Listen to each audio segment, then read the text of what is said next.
welcome our guest today, Mr. Sunil Bharti Mittal. In many ways, Sunil is a global celebrity right now in what he has done in the world of business for India and globally. Whether it is working with the World Economic Forum, working with ICC, leading ICC, taking on the largest telecom conference in the globe as a leader, and a whole host of other such initiatives. It's been a remarkable journey, Sunil. And I think we all both marvel at it, and we appreciate this as not just yours, but India's merit as well. They say PCM opens up opportunities when you're in school and college, physics, chemistry, maths. You did a different kind of PCM. You first started with a particular kind of phone. You were at the push button phone, then you were at the cordless phone, and then you were at the mobile telephony. So literally PCM opened up for you and for many of us a complete new world. If one looks at how the world has moved over the last century or so, one of the biggest and the most transformative changes has come through technology and communication. And you have played a key role in some ways in both, in shaping how it evolves and certainly in making it available to people at large. So a big thank you from all of us, because I don't think we can do without our phones right now. Before we talk about the responsibility and role of business, if you don't mind, I'd like to talk a few minutes about you as an individual, as a person, as to what drives you, what got you where you are, and where are you actually going. From the very young days, and I've seen you from very young days, you've been a driven individual. You've tried your hand at many, many different enterprises. You've seen success and you've seen failure. Nothing seems to stop you. What is this drive that keeps you going? And I'm talking now of the early days of when you actually started work at a very young age, without formal MBA or without any consulting firm working for you, including putting up and getting involved in whether it was gaming, whether it was forging, whether it was steel.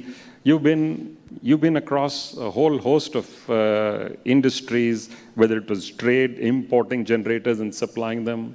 So what is it that drove you in the early days? Because business was not what your family did.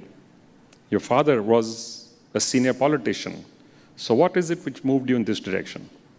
I'll take that mic.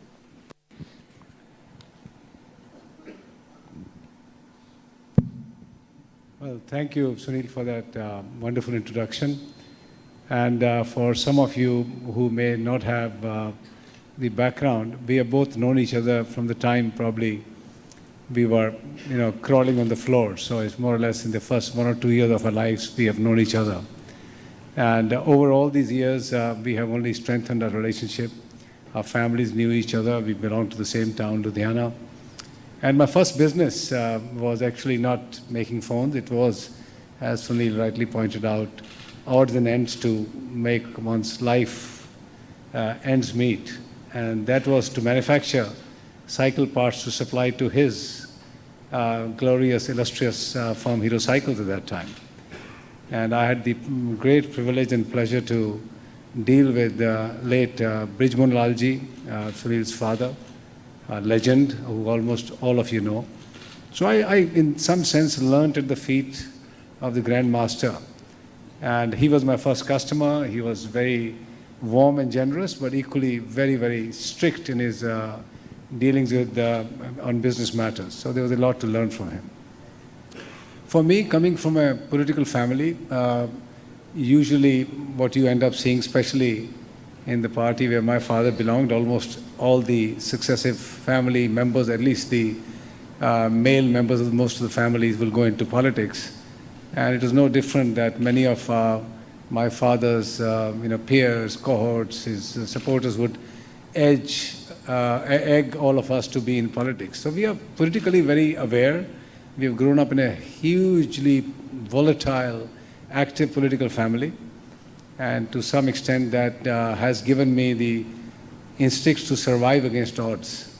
But clearly, politics was not to be our calling.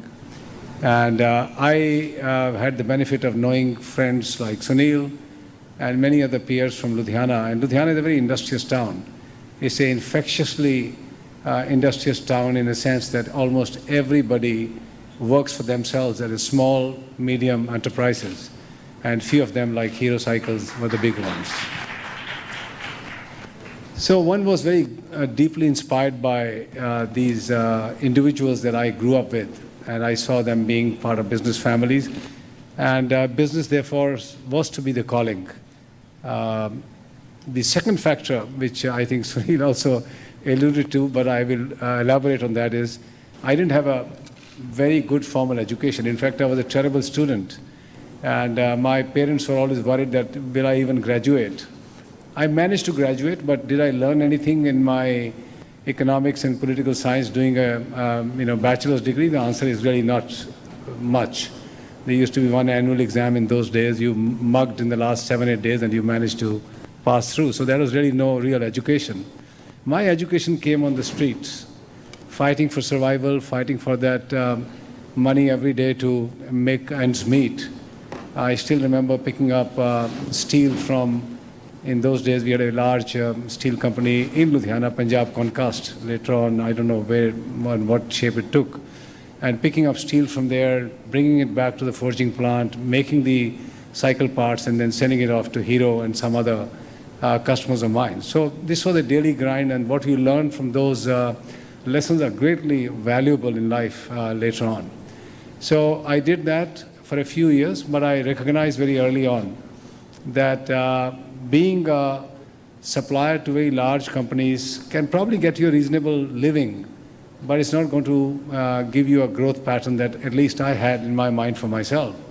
And therefore I moved to Mumbai at that time, and for a period of few years I was into importing of various products, whether it's generators, commodities like plastics, stainless steel, zinc, whatever I could lay my hands on, just to create capital, enough capital to do something more. So in short, the answer was all those years from 1976 to approximately 81, 82, the first 5-6 years, was doing a lot of variety of different things to just create some pot of money to do something more meaningful, which started in 1983-84 when we set up our first manufacturing unit in Ludhiana, incidentally, for making of push-button phones. Yep. So once you had the pot of money, you started push-button phones, but you didn't actually stop there. So what was it that made you continue beyond that? Because you did many, many more things after that. That is true. So it looked like that the telecom terminal business, as it was called at that time, which is devices now, would be a very large business for a country the size of India. So we started to manufacture telephones with Siemens, collaboration with Siemens from Germany. Then we went on to make cordless phones with LG of Korea. We started making telephone answering machines with a company from Japan, and fax machines finally with Daewoo. But that market remained rather limited in size and shape. And I saw many of my other peers who are in the switching industry, transmission industry, optic fiber cables, starting to take much bigger strides as compared to Bharti Telecom, as it was known at that point in time, with Beetle branded devices. And I recognized that I need to move very quickly into something more. And telecom had become something that I started to enjoy. I started to understand a lot more. I was traveling across the globe, looking at what's going on in this world. And 1992, January, when India invited its first bids for mobile phones, I knew that my calling had come. I was a rank outsider. It was a difficult decision, needed a lot of money, ton of money, which I didn't have. And I didn't overtly care for where the money will come from. The maniacal sort of desire was that we need to win a license and then we'll find the money to put up a network. So that happened in 1992. So you've shown an indomitable spirit in many, many ways. You've fallen, you've stumbled, you got up again. You had competition of the kind that most people would not be able to face or would not dare to face. Even when you started, I'm trying to remember, what is Ericsson or who it was you gave the first order for switches to? Ericsson. And apparently you didn't have the full money that was to be paid to them, and you got them to agree on only a 15% payment upfront. So where were all these ideas coming from? There were no grand training grounds in India for structured payment systems, etc. Where were you getting these ideas from? Well, I guess it goes back to entrepreneurial hustle, I would say. Most of the entrepreneurs that are today very large business houses, whether it's Reliance or it's now Adani's or Jindal's, or you just name, all these entrepreneurs have come through these difficult periods of literally no resources, very little money, very little capital to invest, and more importantly, very little outreach at the appropriate levels of banking and funding and all that. But they all hustled their life. So in my case, it was no different. You had to hustle, you had to think on the spot, you had to take decisions on the spot, and very large, very important decisions are taken by entrepreneurs on the basis of the situation that is around you. The immediate response has to be to deal with the situation. So I still remember we were looking at all the network suppliers and being a very small company, and in 1994 actually, when we got our license to roll out the network, and that was the time when we were negotiating with all these foreign vendors, our sales were about 45 crores in Beetle devices, and the profits were 7-8 crores. And you needed about 200 crores to start the Delhi network, which the license we had won. So it was a tall order, without a doubt.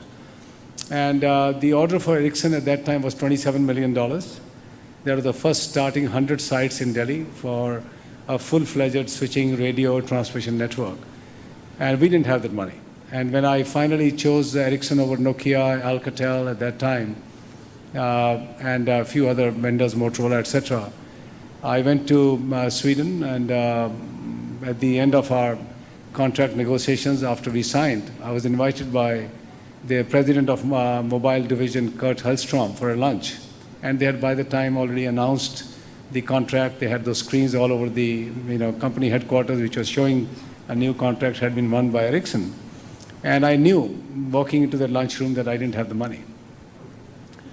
And during the lunch, I told Kurt, I said, I have one problem. But you also knew they had no choice but to fulfill that order now, since they publicized it.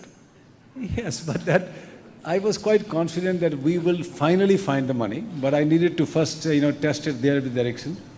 And when I told him in the middle of the lunch, I have a problem, that I will not be able to pay you. So he was kind of taken aback. He says, will you be able to pay your upfront 15%? I said, that I will do. And he said, when will you pay me the rest of the money? I said, on satisfaction. So he said, define satisfaction. I said, the day I have 10,000 customers walking around on your network, being satisfied customers, you will get your money. And he looked deep into my eyes, took a few moments of hesitation, and then got up and shook my hands. He says, done, we'll do it. And Kurt Hellstrom later on, many years later, he became the chairman and CEO of Ericsson, and then joined the Airtel board and served on the Airtel board for many years. So we made a life-lasting relationship with Ericsson. He made the right call, because Ericsson, with the $27 million order on that day when we met, has now picked up maybe $7, $8, $9 billion worth of orders from us. So that relationship became very strong. So one had to hustle. I mean, this is how Airtel has been built. We never had the money. We have, you're right, stumbled many times. We've had formidable competition, and many a times I would say there have been questions around, will Airtel survive? And even 5 years back, when the industry came into this huge crisis, the questions had again come up, and the battles have been very big and difficult. But I guess I was trained well to deal with some of these difficulties. So one of the interesting things that you had done at the very start, and I remember this conversation when you came in, a lot of people said, you know, you have no background, you don't know the telecom business. And you started taking chunks of the business and outsourcing them. I believe there was massive criticism from the global firms at that time. That's supposed to be the heart and soul of the business. And you called IBM and gave them a big contract, and so on and so forth, and you continued. So you've relied extensively on partnerships. You've relied and had faith on them that they would work with you. And clearly that's worked.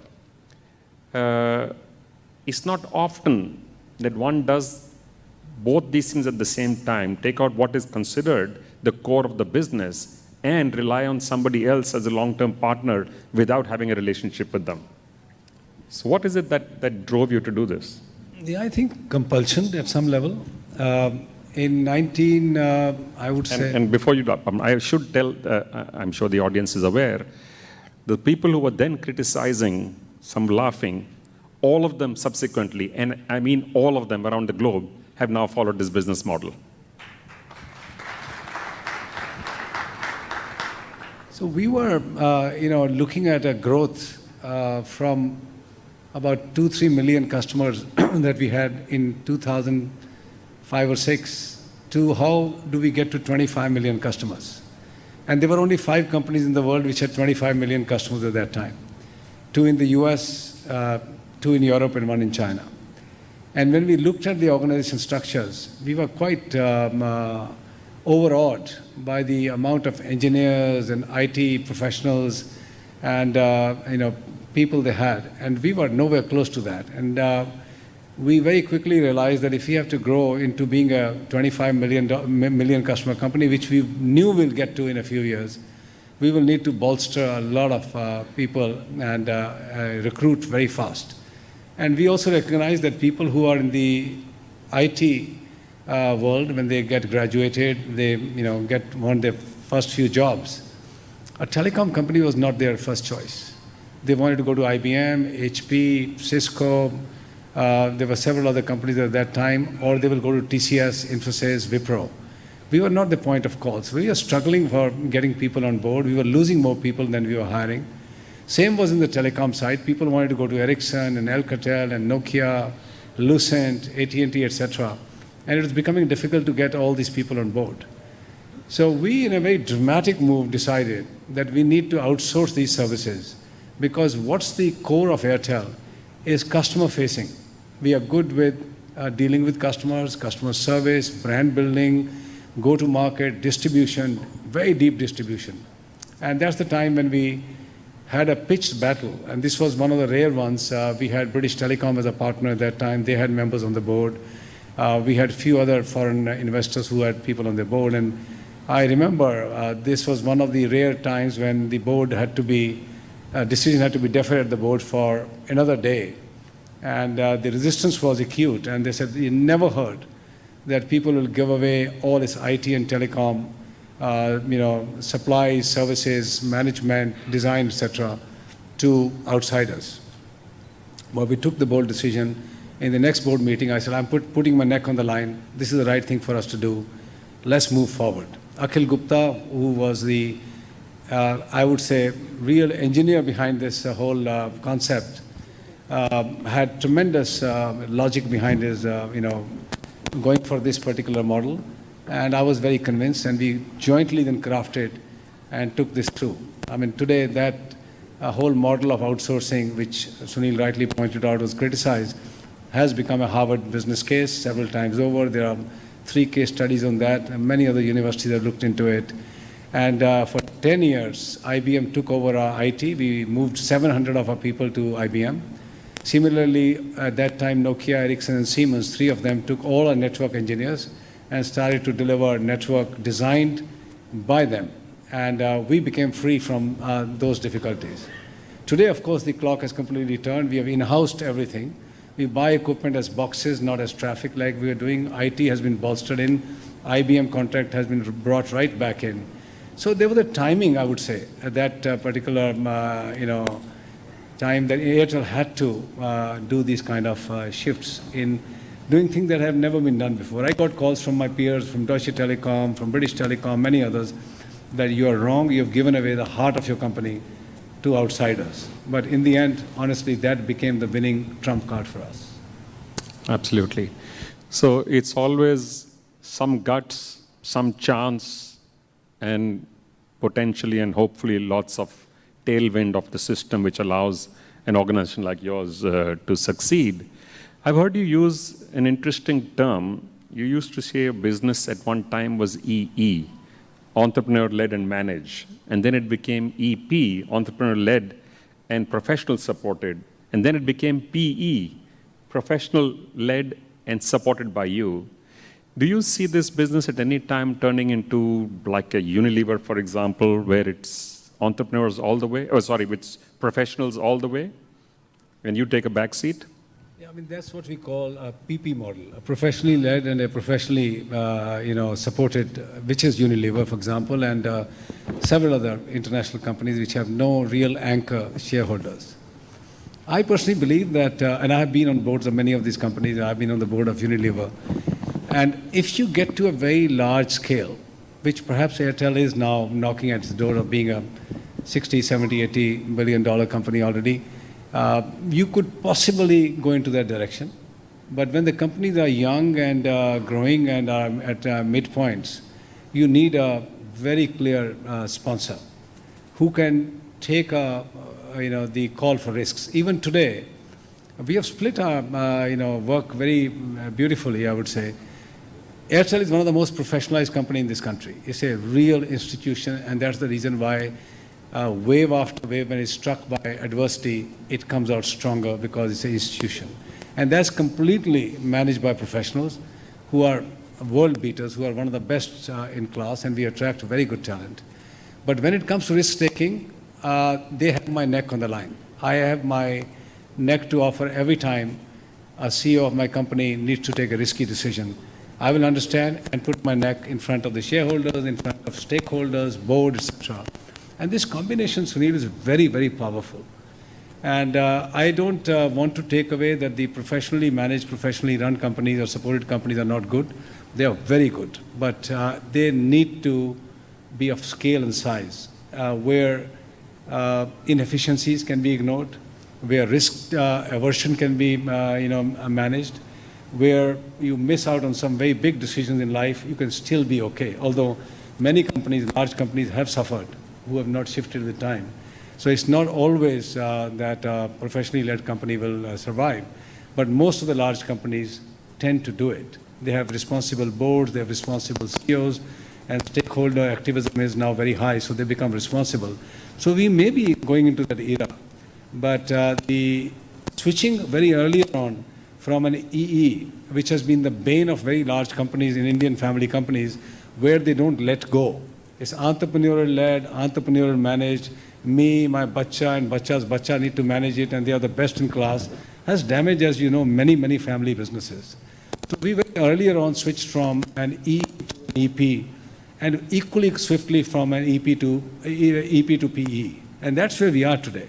But the role of an entrepreneur in Airtel is becoming smaller by the day. Will we end up being a PP or still stay as a PE? Let's see.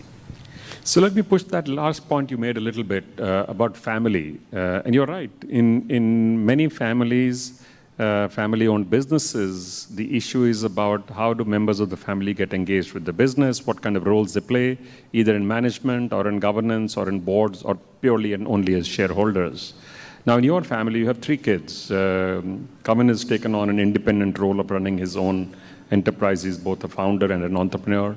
Shramin is now running your global family office. Is also involved in the wonderful new venture you've taken up, OneWeb in the UK, with partnership with the government of the UK itself. And your daughter herself is an entrepreneur in her own right, both managing startups as also now working with Sharan on the enterprise, both of hotels, enterprises, clubs, and whole. So the spirit seems to be there, but all of them seem to be in a different sphere from Airtel itself. by design? Yeah, I mean, Airtel, as I said, we moved from a E model to a P model fairly swiftly. In 6-7 years, those two shifts happened. And therefore, job of an Airtel CEO is a very highly accomplished individual's job. I mean, it's got to be someone who can come and run it in a way and manner that is expected out of Airtel CEO. It's a complex business. It's a very large business. Cycles are changing very fast.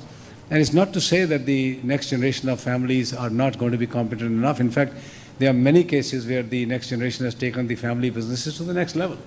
But they need to be inclined to do it. They need to be trained to do it. And that takes time. In our case, we have not chosen like a typical family business where children are taught within the businesses. They are learning outside the businesses by running their own businesses, doing their own sensations, participating in some businesses of the family which are away from Airtel. One day will somebody raise their hand and say, I am ready to come back and be considered? Who knows? Right now, I don't see anyone desiring to do it or wanting to do it. But you can never say never. But I'm reminded of Chris Galvin, who used to be the grandson of the founder of Motorola. Motorola is a family business, as most businesses in the world have been in the past. And then through 2 generations, nearly 1.5 generations, it was a public company. And when it went into hard times, the grandson of Galvin, who was the founder of Motorola, was called in, Chris Galvin, and I remember meeting him very fondly. He was brought in, and he was competent enough to take it forward to the next level before he also came out of it. So you're right, there have been cases. You saw it in Toyota, you saw it in Ford, interestingly, in some of the large global giant companies too. Let's talk a little bit about business and its role in society today. The compact of enterprise and society clearly has undergone a change, more so in the last 30 years and very sharply in the last 5 to 7 years. The role of business is no longer only to be in business.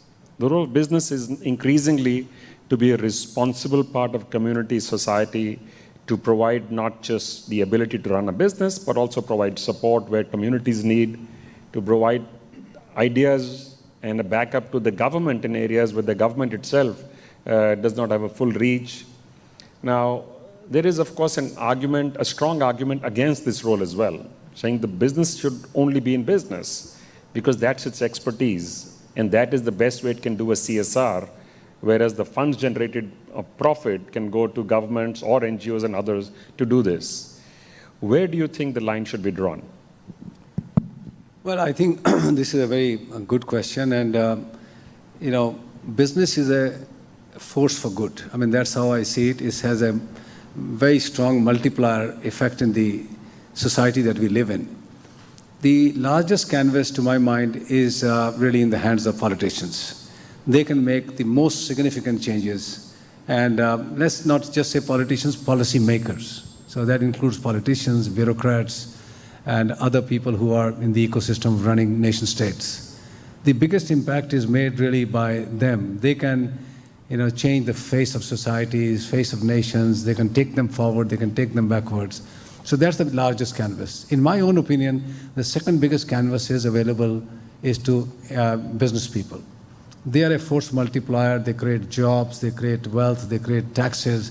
They provide the fuel for nations to grow because they generate the revenues that are required. So it's a very important constituent of the society. And it can't, therefore, be working for one and only one stakeholder, which is the shareholders for getting dividends and money. And I'm, in some sense, very glad that it's taken long years, but now ESG, as you know, has become the cornerstone. Your multiples in the market, your market caps can dramatically alter if you are not, responsible corporate citizen. And it's not the old thing that do some philanthropy, run some schools, do some programs, and you'll be fine. Your core of your business needs to now speak to the society in a much more fundamental way, where they are gaining from what you are doing. So it is more than just generating employment. It's more than just paying your taxes. Are you doing it in a responsible way? Are you creating enough momentum through your business to accelerate the participation of the people on the margins of society to come into the mainstream, to have better opportunities. In my own business, for example, how are we enabling those who can't afford a phone? How are we making elderly come onto the digital world? How are we making more women join the digital world? How the people who are not fully literate come and join the digital world? Because if they are not included in the digital highway, they will fall behind. And are already, to my mind, falling behind. So there are responsibilities for every business, and you need to find those responsible, I would say, triggers, and act upon them. And even if that means lowering your margins of profits for the longer-term benefit of the society, because in the end, you are living in that society, you're thriving in that society. The better you make it, the better it will be for you. It holds true for policymakers. We are seeing our neighboring country, in difficult situation. If you take care of your society, I think everything becomes easy. Similarly, if you take care of the stakeholders that you have, your own existence becomes much easier. You're right. Actually, most of our neighbors are in a difficult situation right now, not just one. And by the way, you've demonstrated what you said through the Bharati Foundation. I know what an amazing job it's doing on school education, especially in the rural areas, and educating hundreds and thousands of children completely free of cost. It's an amazing effort and being done with best-in-class methodology, process, training, skills, and equipment. So it is truly an outstanding piece of work, and I think it's a good demonstrator for others to learn from as well. By the way, I'm also picking some questions which are coming from the audience as I'm talking to you. So one of the questions was about competition and governance, that when you have severe, fierce competition, how do you ensure that you are being competitive and also at the same time your governance is at the highest levels? Does one impact the other? Well, I think that's where the test of a true institution or character of a leader comes into play. When things are very easy, I think all of us can say, proudly that we are doing the right things. It's only when you are under extreme pressures is the time when you judge how corporates have behaved, how individuals have behaved. And I must say with great deal of, satisfaction and pride that despite facing some very, very difficult times, we stayed the course. And that meant, not taking any shortcuts, playing for the longer term. And in 2016, when the, latest assault came on this industry in the form of a very strong competition coming from behind, one saw lots of people taking shortcuts, taking decisions which were, only to survive rather than, to be a sustainable business. And we were very clear that we will not take shortcuts because we are going to be here for the longer term. Institutions' strength comes from, staying the course. And that's exactly what we did. And I must say that, again, this has been leadership learnings from the best in class. I've partnered with very, very large MNCs, and I've seen them, very strong in face of crisis, how they've managed those crises in a very calm and composed manner. I've seen in my very early days dealing with Hero, when it was not the norm, people just talked about business or, trading. When there was never a, question I'm talking about now, 70s, of institution building. Your company was an institution in those days. I still remember visiting your factory as a supplier, one of the finest factories in the 70s. And when I come from Ludhiana, where grime and dust and grease was the norm in every karkhana, every factory that I went. But in your case, they were, properly, kept, manufacturing floors. One could not believe that you are running lathe machines and milling machines and all in that environment. They were as clean as you'll get in Japan, for example. Every Friday was a payday. You couldn't go on any other day to pick up money. Friday payment had to be made. All bills over certain dates were to be paid, and they were paid. So these were learnings that I got very early on, and that I think has kept Airtel in a very good way. My professionals will not send me anything that will compromise the company's governance. I will never ask anything of them, which will compromise our governance. So in this last 4 or 5 years, one thing became very clear, that this industry's revenues have collapsed. Expenses are high. There's not been a single year when we have not spent $3 to $4 billion. And that's a lot of money, 20,000 crores plus every year, relentlessly, year after year, this industry has to spend. And I'm talking about just India. We spend more money in Africa and other countries, but just in India. And that required a lot of capital. When your revenues disappear, when your debt has ballooned because your EBITDAs have collapsed, that meant raising more money. In the last 18, 20 months, 30 months actually, we have raised over $18 billion.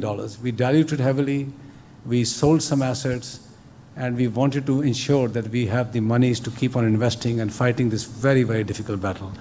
And we have very strongly come out of this, I would say, 5 years of storm today to be a very stable organization. I think it's an absolutely outstanding achievement, by the way. And I think those who have noticed it have actually truly, clearly marveled at how it's been done in such a short time and so smoothly. We have only 5 minutes to go and lots of questions. So I'm going to ask you to keep your answers short so I can get a few more in. What has been your defining moment of joy, aha moment in business or personal life? Well, in these long years, there must have been so many. It's hard to sort of pin down onto one thing. But I guess the turning point, which could have been a defining moment, was getting the first mobile license in 1992 against very stiff odds. I would say that is one moment when you turn back in life, right, to say it was an important inflection point. And you've done it again now when people thought that's it. Now you went to satellite communication. So it's wonderful. So somebody's asked, which businesses are you targeting in the next 10 years? Well, lots of companies, groups have gone into different businesses. We have done too. But if you ask me personally, my focus remains in the area of telecommunications and digital, and the extension into satellite services through OneWeb is also a broadband communication. So I would say the area of connecting people through the medium of broadband, high-speed networks, and then the associated adjacencies around that in terms of digital world is something that I intend to focus on for the rest of my working life. So what is it that, now I'm going back to the role of business globally. There are many countries in which industry has played a role very different way in India. If you look at the old companies, steel companies, cement companies, they would build their own housing colonies because they were not available. They would build their own schools, etc. So in some sense, there was work being done already outside of pure business. But for larger communities, looking at things like sustainability, looking at the role in global trade, in geopolitics, whenever there is a meeting of G7, there is also a B7. When there's a G20, there's a B20. So the role of business clearly has shifted. And do you think this shift is enough, or is there more to be done? I think the policymakers can benefit a lot more by closing ranks with the business community. And as you rightly said, the Western world has done it enormously well. And the fact is that the business community does add momentum to the nation states' activities. If you just look at ICC, International Chamber of Commerce, which was formed after the war, the fact is they brought wonderful instruments of trade and business to the world, the letter of credit, the certificate of origin. So business actually does help in formulation of thought leadership of any political or policy dispensation. Absolutely. So we are at 5:29. I just want to say thank you to you. I think that was this is probably a conversation which you could have had for a much longer period, and I'm only able to cover just some of the questions which I got. So apologies to those whose questions did not get covered, but I thought it would be useful to ask some of the other questions that I did to get a fuller picture of Sunil Mittal as an individual and what you've been doing as a corporate and as a corporation. I think there's no doubt in my mind that this is an example of which research will be done and stories will be written over a long period of time. I'm surprised that you yourself have not yet put pen to paper and started to write some of your experiences. I hope you will sometime. Thank you and good luck. Thank you, Sunil. Thank you.